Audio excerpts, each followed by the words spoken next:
A bridle path, also bridleway, equestrian trail, horse riding path, bridle road, or horse trail, is a path, trail or a thoroughfare that is used by people riding on horses. Trails originally created for use by horses often now serve a wider range of uses, including equestrians, hikers, and cyclists. Such paths are either impassable for motorized vehicles, or vehicles are banned.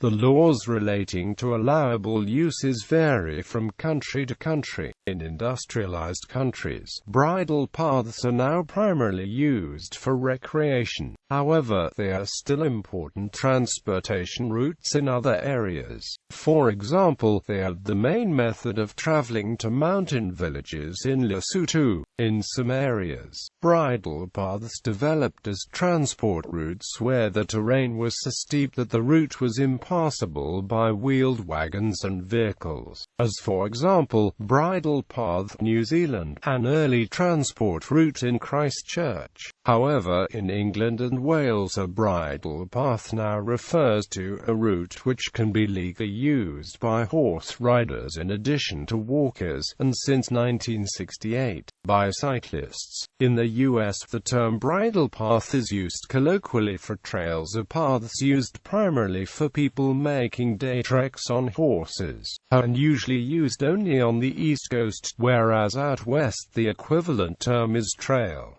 The term bridleway is rarely used in the U.S. Most of the time, horses are presumed allowed to use trails in America unless specifically banned, although rules differ among locations. In some countries, long-distance multi-use trails have been created, including the Bicentennial National Trail in Australia, one of the longest marked multi-use trails in the world, stretching 5,330 kilometers.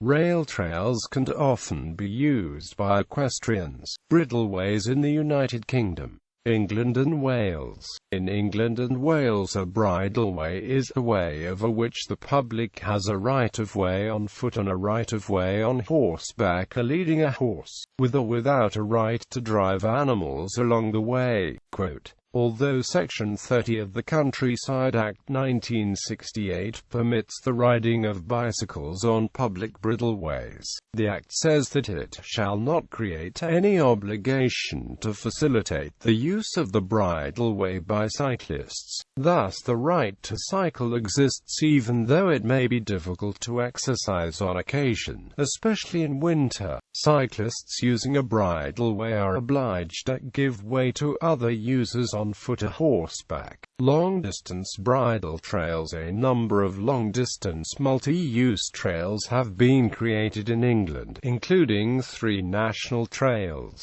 the Pennine Bridleway, 192 kilometers, the Ridgeway, 139 kilometers, and South Downs Way, 160 kilometers. Scotland. In Scotland, there is no legal distinction between footpaths and bridleways, though it is generally accepted that horse riders and cyclists may follow rights-of-way with suitable surfaces. U.S.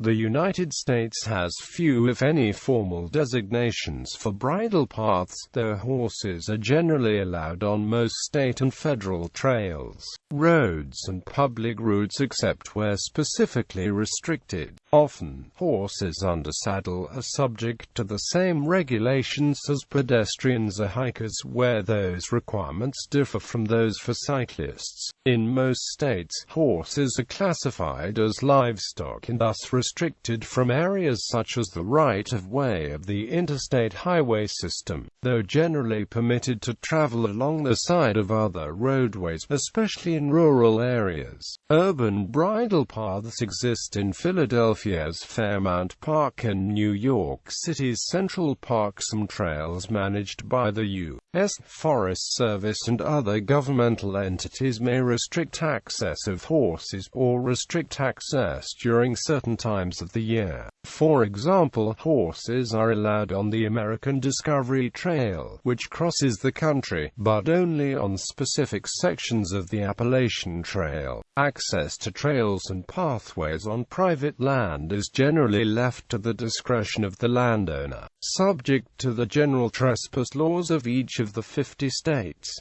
Rail trails. Rail trails paths are shared-use paths that make use of abandoned railway corridors. They can be used for walking, cycling, and often horse riding as well. The following description comes from Australia, but is applicable equally to other rail trails that exist throughout the world. Following the route of the railways, they cut through hills, under roads, over embankments and across gullies and creeks.